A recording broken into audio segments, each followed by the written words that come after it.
summary in terms of the title scenario. They will clinch, Liverpool, this Premier League title, only their second ever Premier League title, on April the 20th. That's next Sunday, if three things happen. They've got to beat West Ham tomorrow.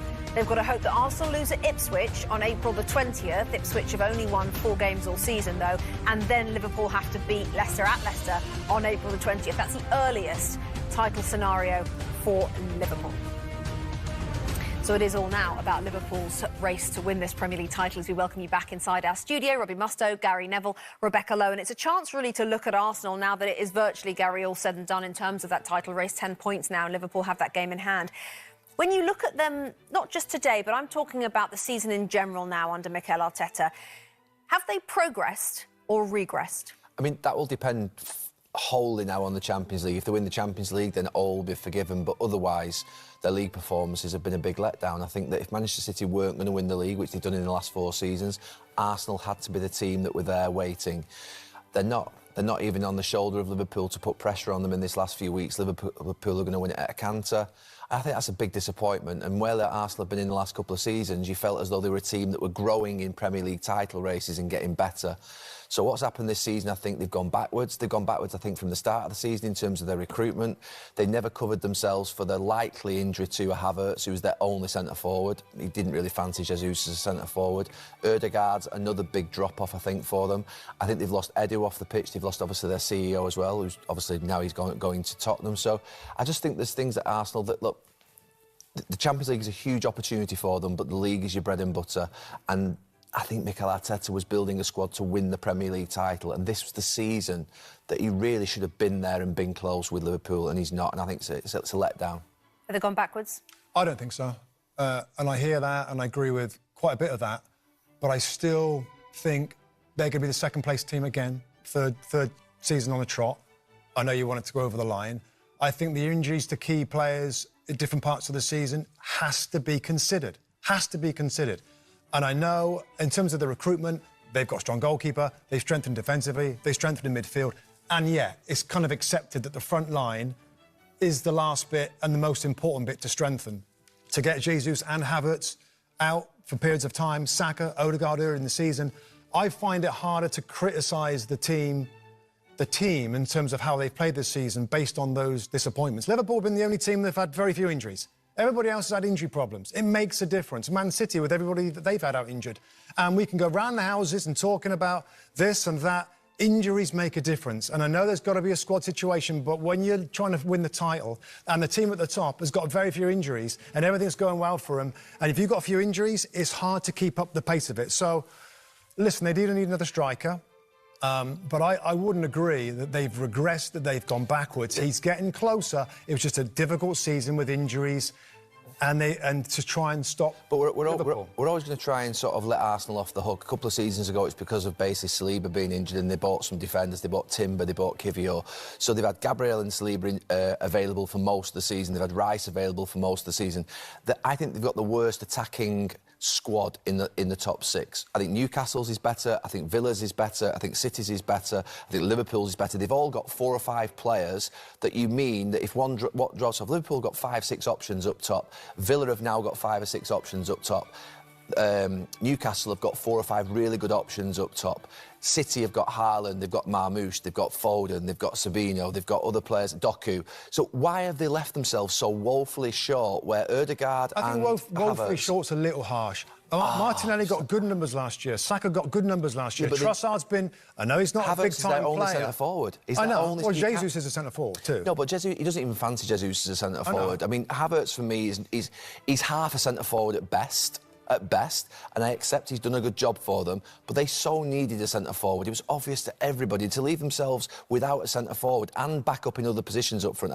I just feel it was a poor recruitment drive. They scored 91 goals last season. And I'll go back to when everybody's fit and healthy, Havertz was scoring fairly regularly. Goals from Havertz, goals from Martinelli, goals from Saka. When everything's purring for Arsenal, we both thought they could win the title. And that's what I'm going on. Havertz has figured it out. He's a number 9 now. And then Rice is playing as an 8. I just thought if everybody stayed fit, they can win it. But they didn't stay fit.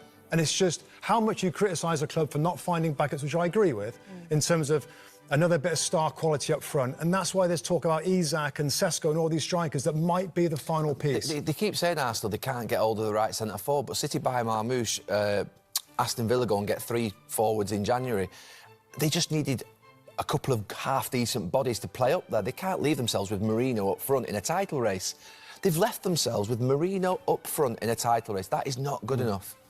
Fascinating stuff. OK, gentlemen, thank you. Don't go anywhere because goal... Also at the Etihad Stadium, and that thrilling game where Manchester City came back from 2-0 down to win 5-2 against Crystal Palace. Outgoing City skipper Kevin De Bruyne amongst the goal scorers.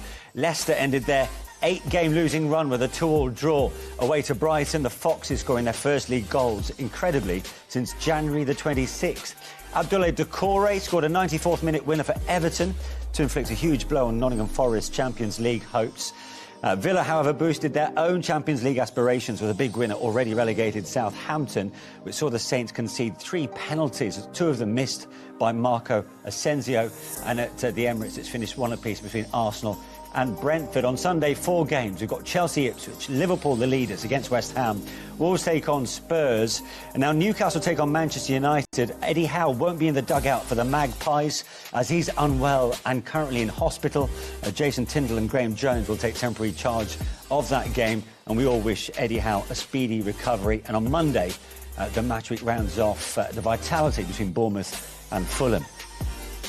So Liverpool's lead at the top of the table now stands then at 10 points, but they've got a game to play on Sunday, of course. If Liverpool can win the next 2 games, which is against West Ham tomorrow and then Leicester, and if Arsenal then lose to Ipswich next Sunday, the title will be Liverpool's. Arsenal in second have a 6-point buffer on Nottingham Forest in third. Forest have Manchester City just behind them in the top 4. They're 2 points behind. Villa into the top 5 on 54 points. Chelsea, Newcastle both have the chance to move into the top 4 with a win on Sunday. Fulham, Brighton and Bournemouth end the day as they started it earlier. At the bottom, Leicester's point sees them 14 points adrift of safety, with Wolves still yet to play in this match week. The only movers sees Everton up to 14th on 38 points, and Brentford have moved up to 11th, 43 from 32. Yeah, yet more disappointment, really, in terms of the title race, and that's 10 points from a possible 21 for Arsenal. But how much and how long will they dwell on that, considering what's on the horizon, Martin? They have no time to do that. They're already dealt with that. You know, OK, the pathway to success is long and windy from an Arsenal point of view, because it's going to be 3 years on the bounce, looking like they're going to come second. The Champions League represents a really good opportunity for Arsenal. 3-0 up in the tie, half-time, 90 hairy minutes to come, because you know that Arsenal will probably do it the hard way if they're going to do it at all. So it was really important they didn't pick any more injuries up today. Jorginho, we're not sure what's happened there, whether that's a head injury or whatever. But Ben White going down yesterday was bad news. So again, that hampered him. Looks like it's a clean bill of health, and it's onwards to the next game. Yeah. What will Mikel Arteta take away from today? I think at the end he would have been frustrated, especially with not being able to keep a clean sheet, because that's the mentality they'll have to take in on Wednesday. And for his standards, and I felt for Raya as well, because he would have wanted that clean sheet, because he's leading in terms of Premier League clean sheets. But and I think he would have been frustrated, because I felt they should have got the result today, the 3 points. But it is a difficult team, Brentford. But I think it was a missed opportunity. 2 wins in 7. You know, in too many, what is it now, 12 draws, is it, or so? Yeah, 12 draws. Just not, good enough. Where we think of the end of the season last year, where Arsenal were on this 16-game run, won 14 games. They've not been able to get, and of course that's the front of the team, so many players out. Today they tried Trossard up top, and it just didn't work. It didn't have the options, didn't have enough bodies getting in the final third. Yeah. Was that game really typical and typifies their season then? Well, dropping points from winning positions ultimately? Well, what shaped the season was, you could say, ill discipline. You could say it was difficult decisions. Some of them weren't always correct, maybe, from the referees. A few of those were rescinded, some of those sending-offs. You're playing a lot of minutes, over 200 minutes or so, with 10 players. And then you've got the injuries that have kicked in with Ødegaard, with Saka. It's been endless. Havertz out now, Jesus. All of that's played a part, Manish. And it was some weeks ago that we knew it had gone. But Arsenal, actually, if they could have won these recent games, could have made it much more difficult for Liverpool. Yeah, let's have a look at the opening goal then. Arsenal took the lead, of course, after what was a surging run initially. From Declan Rice, Thomas Partey finished it off, but Quick thinking from a former Brentford keeper there. Yeah, brilliant. And then with Declan Rice, who we know just keeps progressing, he's really calm here. He just keeps it. He doesn't rush to pass that. And then Wissa there can't go and press him. So he just opens the channel up to play the ball to Partey, and it's a wonderful finish from him. I think this is what I like about Arsenal. This is something I think they've pushed on in the last few weeks, is attacking with pace. I think sometimes throughout the season it's been a little bit slow and allowed teams to get back into shape. But look, with the form that Declan Rice is in, he's one of the best ball carriers in the Premier League, I think. We don't see enough of it because of how opposition defend against them. But when he's given the distance and the length to dribble and drive like he does, and pick out the good decision making at the end, Partey isn't going to miss from there. So, and again, great vision from the goalkeeper to catch, carry and counter. It's a good point, Karen. Do we need to see more of that from Arsenal? Just be that little bit more direct. Do you know, this season, if you were going to go through the stats, we've got a stat man upstairs, and you look at the number of times that teams have come to Arsenal and just sat edge of the box. It's been unbelievable this year. So rarely you're in a situation like that where you can open it up. It was a corner for Brentford. Of course, they score. We're going to see that in a minute from a corner. But so they were brave to attack in that manner. But, it's key to their game, but they spend most of the time trying to find solutions to break teams down. And here it was. Now, this is about being calm. That's why I think Declan here, this guy just keeps growing, getting better. It's like he's finding out for himself. It's like a discovery and learning exercises on. Yeah. He's only realising now how good he is.